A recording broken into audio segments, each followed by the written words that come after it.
फक्त 4 जिन्नस वापरून एकाच डोमधून 5 वेगवेगळ्या प्रकारच्या कुकीज तयार केल्यात आज मी. खूपच इंटरेस्टिंग रेसिपी आहे. नक्की घरी बनवून बघा. खूपच छान रेसिपी आहे. तर चला पटकन रेसिपीला सुरुवात करूया. शिवाय त्याचबरोबर चॅनलला लाईक, शेअर आणि सबस्क्राईब करायला अजिबात विसरू नका. तर सर्वात पहिले आता इथे आपल्याला एक मोठं भांडं घ्यायचं आहे. ह्यामध्ये आपल्याला कुकीचा डो बनवून घ्यायचा आहे. त्याकरता इथे मी घेतलेलं आहे बटर. बटर मी इथे पहिलेच फ्रिजमध्ये काढून घेतलं आहे, म्हणजे 3 तास अगोदर. एवढं सॉफ्ट बटर असलं पाहिजे. बटर मेल्टेड नाही पाहिजे, असं सॉफ्ट असलं पाहिजे. तर आता हे सर्व बटर आपण ह्या भांड्यामध्ये घालून घेऊया. त्यानंतर आपल्याला ह्यामध्ये घालायचे पिठी साखर. ह्याचे सर्व मेजरमेंट मी डिस्क्रिप्शन बॉक्समध्ये दिलेले आहे. तुम्ही तिकडे जाऊन चेक करू शकता, म्हणजे तुमची रेसिपी अजिबात चुकणार नाही. तर आता हे बटर आपल्याला व्यवस्थित साखरबरोबर मिक्स करून घ्यायचे, म्हणजे क्रीमी टेक्स्चर येईपर्यंत असंच आपल्याला कंटिन्यू मिक्स करत राहायचे. साखरेच्या अजिबात गाठी नसल्या पाहिजे. गाठी जर राहतील तर आपण जेव्हा कुकीज बेक करू तेव्हा त्या गाठी मेल्ट होऊन कुकीजसुद्धा पसरतील. तर हे बघा अशा प्रकारे क्रीमी टेक्स्चर आलं पाहिजे. तुम्ही बघू शकता बटर केवढं सॉफ्ट आहे. हे तुम्ही पहिलेच फ्रिजमधून काढून ठेवा, म्हणजे तुम्हाला कसं इझीच जाईल कुकीज करायला. तर हे बघा आता आपल्या इथे बटर आणि साखर छान अशी मस्त मेल्ट झालेली आहे. तुम्ही बघू शकता इथे. आता ह्यामध्ये आपल्याला घालायचे मैदा. तुम्ही ह्या जागी इथे गव्हाचं पीठसुद्धा वापरू शकता. आता ह्यामध्ये आपल्या बेकिंग पावडर, बेकिंग सोडा अजिबात घातलेली नाहीये. त्याशिवाय सुद्धा हे कुकीज खूप सुंदर तयार होतात. तुम्ही बघू शकता. आता हे आपल्याला व्यवस्थित बॅटर पहिले स्पॅच्युलाने असं मिक्स करून घ्यायचे. डायरेक्ट आपल्याला हे मळायचं नाहीये. पहिले स्पॅच्युलाने असं मिक्स करून घ्यायचं, जेणेकरून बटर, साखर आणि मैदा हे व्यवस्थित असं एका क्रम्बली टेक्स्चरमध्ये आलं पाहिजे. तर हे बघा इथे आपलं साखर, बटर, मैदा व्यवस्थित असं मिक्स झालेलं आहे. आता ह्या स्टेजला आपल्याला स्पॅच्युला जो आहे तो आपल्याला काढून घ्यायचे आणि हाताने व्यवस्थित असं हे मिक्स करून घ्यायचे. तर आता हे बघा ह्यामध्ये आपल्याला दूध वगैरे अजिबात घालायचं नाहीये. आपल्याला हे असंच मळायचंय. आपण जेव्हा हाताने मिक्स करतो तेव्हा साखर अजून मेल्ट होते आणि त्यामुळे आपला कुकी डो छान प्रकारे तयार होतो. शिवाय ह्यामध्ये बटर आहे, साखर आहे, त्यामुळे ह्यामध्ये दूध घालायची अजिबात गरज लागणार नाहीये. म्हणजे मी तुम्हाला सजेस्ट पण करणार नाही की तुम्ही ह्यामध्ये दूध घाला. थोडं सुकं वाटलं तर दूध घाला, तर अजिबात घालायची गरज नाहीये. हे बघा केवढा आपला कुकी डो मस्त इथे तयार झालेला आहे. आता या कुकी डोचा तुम्हाला टेक्स्चर दाखवते. हे बघा अशा प्रकारे टेक्स्चर असला पाहिजे. असा हा नरम असा कुकी डो असतो. तुम्ही बघू शकता. हे बघा अशा प्रकारे. तर चला आता इथे आपला कुकी डो तर तयार झालेला आहे. आता आपल्याला ह्यामध्ये 5 प्रकारच्या कुकीज बनवायच्या आहेत.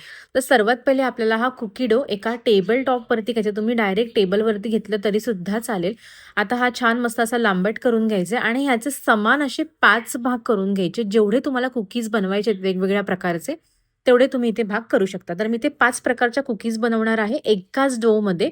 तर हे बघा इथे मी 5 प्रकारे असं समान असं माप पहिले मेजर करून घेतलंय आणि छान असं मस्त घरातल्याच कालत्याने असं कापून घेतलेलं आहे. आता हा एक डो जो आहे ना, तो आपल्याला टेबल टॉपवरती घ्यायचा आहे आणि ह्यामध्ये आता आपल्याला प्रत्येक फ्लेवर टाकायचे. तर सर्वात पहिले हा डो आपण एक घेतलेला आहे. तो थोडासा फ्लॅट करून घेऊया. यामध्ये मी बारीक चिरलेले बदाम घेतलेले आहेत. हे एकदम बारीक चिरायचेत आणि ते आपल्याला या डोमध्ये छान प्रकारे मिक्स करून घ्यायचेत. जेणेकरून आपण जेव्हा कुकीज खाऊ तेव्हा मस्त एक बाईटमध्ये बदामाचा छान असा मस्त फ्लेवर लागेल. आता ह्याचे आपल्याला 5 असे छोटे-छोटे भाग करून घ्यायचे. तुम्हाला पाहिजे तर तुम्ही इकडे शेप देऊ शकता आणि पाहिजे तेवढे तुम्ही इथे कुकीज बनवू शकता. तर इथे मी स्क्वेअर शेप दिलेला आहे. तर हे बघा आता ह्यावरती मी थोडेसे बदामाचे काप लावते, जेणेकरून डेकोरेशन खूप छान दिसेल आणि आपली कुकीजसुद्धा सुंदर दिसतील. आता सर्व कुकीज आपण अशा प्रकारे करून घेऊया. आता आपण इथे दुसरा डो घेतोय, तो सुद्धा थोडासा असा फ्लॅट करून घेऊया आणि ह्यावरती आपण घालूया टुटी फ्रुटी. टुटी फ्रुटी लहान मुलांना खूपच आवडतात. तर इथे मी टुटी फ्रुटीची पण एक कुकीज दाखवलेली आहे. ह्या टुटी फ्रुटीसुद्धा मस्त डोमध्ये छान एकजीव करून घ्यायचेत आणि ह्याचेसुद्धा आपल्याला असे सेम समान 5 भाग करून घ्यायचेत आणि तुम्ही तुमचा आवडता शेप परत इथे देऊ शकता. तर हे बघा आता इथे आपला कुकी डो तयार झालाय आणि ह्याचे पण 5 भाग मी करून घेते आणि ह्या डोला सुद्धा मी इथे रेक्टँगल असा थोडासा रेक्टँगल शेप देते. तुम्ही बघू शकताय. तळ हातावरती घेऊन कुकीजला थोडासा असा दाब द्यायचा आणि सर्व साईडने असं प्रेस करायचं. जेवढा तुम्हाला रेक्टँगल शेप देता येईल तेवढा तुम्ही इथे द्यायचा आहे. तुम्ही तुमच्या इथे आवडता शेपसुद्धा देऊ शकता, म्हणजे गोल शेपसुद्धा तुम्ही इथे देऊ शकता. तर ही सुद्धा कुकीज आपली तयार झालेली आहे. आता पुढची कुकीज आपण इथे बनवतोय ती म्हणजे मिक्स बियांची कुकीज ही आहे. ह्या बिया कुठेही मार्केटमध्ये इझिली तुम्हाला मिळतील. तर हे बघा, हे सुद्धा आपल्याला व्यवस्थित असं एक-एक डो करून ह्याचे मी 5 भाग करून घेतलेले आहेत. म्हणजे ह्याचा पण 5 कुकीज होतील आणि एक-एक डो करून हे बघा, असं व्यवस्थित आपल्याला प्रेस करायचं आहे आणि मी ह्याला पेढ्याचा आकार देते. ह्यामध्ये डेकोरेशनला थोडंसं असं एक सीड लावून घेते, जेणेकरून आपली कुकी खूप सुंदर दिसेल. आता चौथा डो म्हणजे आपण परत फ्लॅट करून घेऊया. आता यामध्ये मी घालते पायनॅपल एसेन्स. तुमच्याकडे जर हा नसेल, तर तुम्ही प्लेन व्हॅनिला एसेन्स किंवा प्लेन कुकी ठेवली तरीसुद्धा चालेल.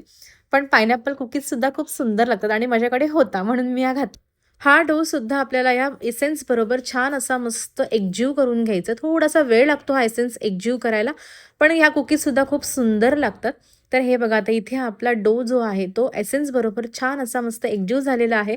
आता ह्याच्या मी रेक्टँगल अशा कुकीज बनवून घेणार आहे. ह्याचेसुद्धा मी 5 भाग केलेले आहेत, म्हणजे 5 कुकीज तयार होतील. तर हे बघा, अशा प्रकारे ह्याला रेक्टँगल शेप देते. आणि हे बघा, आता ह्याच्यावरती मी तुम्हाला एक वेगळी डिझाईन सांगणार आहे. हे बघा, तिथे आपला रेक्टँगल शेप थोडा-थोडा तयार झालेला आहे. तुम्ही बघू शकता. आता ह्यावरती आपल्याला सुरीच्या साहाय्याने एक छान अशी मस्त डिझाईन करून घ्यायची. तर हे बघा, मी असे तिरकस असे ह्यावरती हलके-हलके असे काप देते, जेणेकरून आपली कुकी खूप सुंदर दिसेल. म्हणजे ह्यावरती आपल्याला कुठलंही डेकोरेशन लावायची काहीही गरज नाहीये. तर ही सुद्धा आपली पायनॅपल कुकी बनून तयार झालेली आहे. आता 5वी कुकी, ती म्हणजे आता आपण ह्याचे 2 भाग करूयात. ही आहे चॉकलेट व्हॅनिला कुकी. तर आता ह्या एका भागमध्ये आपल्याला थोडंसं कोको पावडर घालायचे. कोको पावडर घालून आपल्याला व्यवस्थित ह्या कुकी डो बरोबर एकजीव करून घ्यायचे, जेणेकरून आपला एक डो चॉकलेट तयार होईल आणि त्याचबरोबर दुसरा डो जो आहे तो आपला व्हॅनिला तयार झालेला आहे. तुम्ही बघू शकता इथे. आता हे दोन्ही डो आपल्याला व्यवस्थित असे एकत्र करायचे, जेणेकरून ह्याला असं चॉकलेट व्हॅनिला असं मस्त शेडसुद्धा येईल आणि खाताना फ्लेवरसुद्धा लागेल. आता ह्याचेसुद्धा आपल्याला 5 भाग करून घ्यायचेत. एक-एक भाग घ्यायचे. असं छान मस्त गोल करून घ्यायचं. ह्याचीसुद्धा तुम्ही तुमची आवडती डिझाईन करू शकता. मी इथे गोल डिझाईन करते आणि ह्याला थोडंसं असं पेढ्याचा आकार देते. तर हे बघा, ही सुद्धा आपली कुकी तयार झालेली आहे. तुम्ही ह्यावरती चोको चिप्ससुद्धा लावू शकता. केवढ्या सुंदर कुकीज दिसतायत. तर चला आता या पटकन आपण बेक करूया 175 डिग्रीवरती 12 ते 15 मिनिटाकरता.